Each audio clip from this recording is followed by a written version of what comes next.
Buenos días, profesor, compañeros y público en general que va dirigido este video sobre un breve análisis del ensayo para José María Argadas, que nos retrata este choque entre dos mundos tan diferentes y tan semejantes a la vez, como él nos lo hace ver. Bueno, para comenzar tendremos que analizar cómo es esta frase que nos dice Arguedas: los ojos no sirven para ver ideas. Y es que realmente sí, podemos ver una realidad, pero no podemos sentirla como tal con tanta facilidad como solamente viéndola. Y es así que Arguedas nos conduce a sentir esta realidad. A través de sus obras podemos sentirnos como aquel blanco que aún así teniendo este color de piel se siente más identificado con el indio, con aquel peruano que supuestamente vive alejado de la sociedad, que es diferente al resto, cuando ya veremos que esta diferencia realmente no existe, somos todos una unidad.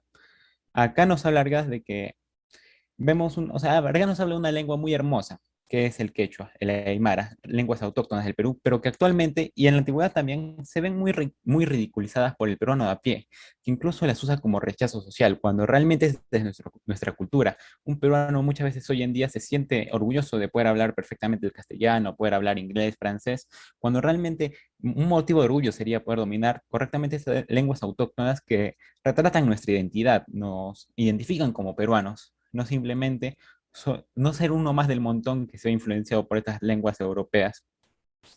Él hablaba de un peruano que es muy discriminado y que actualmente se creó una palabra, el denominado peruano lejano. ¿Pero lejano de dónde? Lejano de la capital que absorbe a las personas, lejano de esa capital que ciega las noticias y reduce todo a un tedioso desierto llamado Lima, la capital que consume a mis hermanos de provincia y los vuelve esqueletos.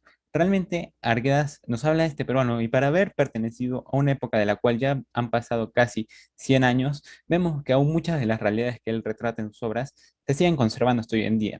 Muchos peruanos se sienten orgullosos de formar parte de una élite limeña o quieren aspirar a ella, pero realmente lo que nos retrata Arguedas es que nos tenemos que sentir orgullosos de lo que realmente es motivo de orgullo, que es poder conservar nuestra identidad o por lo menos no hacer sentir menos a aquel peruano que realmente retrata lo que es la identidad peruana.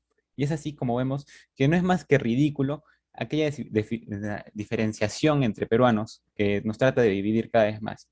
Y ahora les pasaré con mi compañero Liu, que profundizará más en esta idea del racismo, en esta división cultural que es provocada por más ni menos que el mismo peruano. Muchas gracias. Voy a hacer dos citas textuales y después de eso paso con el análisis. Arguedas representa al campesino indígena como realmente es, personas que buscan la libertad, que hace mucho tiempo su país había conseguido, pero que a ellos nunca les llegó. Una realidad incipiente, en donde el indio era explotado por 3 soles y un vaso de cañazo. Un Perú donde se enriquecían los que nunca trabajaban. Y después, el peruano considera que el peruano es racista. El hermano se queja de su hermano y no puede hacer nada. El peruano, digámoslo así, nuestros hermanos peruanos, que son de otras partes de nuestro país, no podríamos decir que se quejan entre ellos, sino que se quejan de aquellos hermanos, entre comillas, que de alguna forma tienen esa tendencia a sentirse superiores nada más por el hecho de vivir en ciudades más desarrolladas. Hablamos de que el hecho de vivir en el campo, de vivir en las montañas, de vivir en el cerro, como se dice, está mal.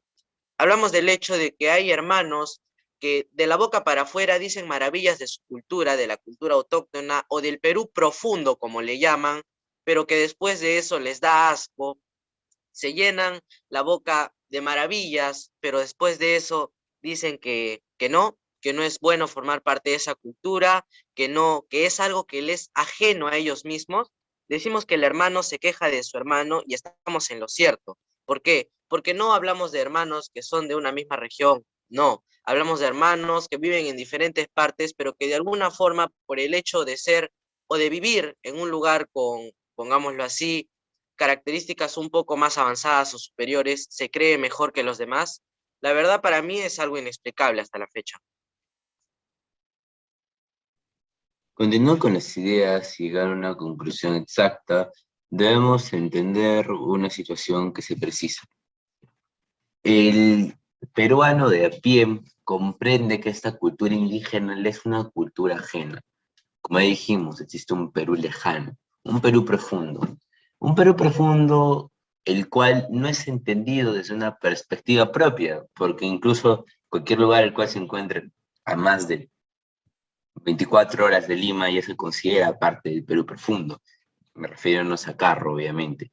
Tenemos que entender que la cultura trasciende estas metas, que la cultura no es solo lo que se concibe como lo indio o lo chulito, sino que también son el conjunto de estas luchas que el indígena ha tenido constantemente. El indígena no ha tenido voz durante muchos años. El indígena se ha visto oprimido durante muchos años. El indígena no ha tenido las mismas oportunidades que los blanquiñosos, que personas de diferentes etnias o incluso que extranjeros. El indígena ha sido callado brutalmente, no solo por los medios de comunicación, sino también por la policía, y ha sido callado a palos. Tenemos que entender que esta idea del indígena revolucionario es el sueño de Arguedas, el sueño cumplido de Arguedas, que mira cómo estos indígenas toman en sus propias manos las luchas que merecen, las luchas que son suyas. Y es así como poco a poco el indígena se vuelve un ente revolucionario de su propia lucha. Eso sería todo por nuestra oportunidad y les agradecemos mucho escucharnos. Un gran saludo de paz.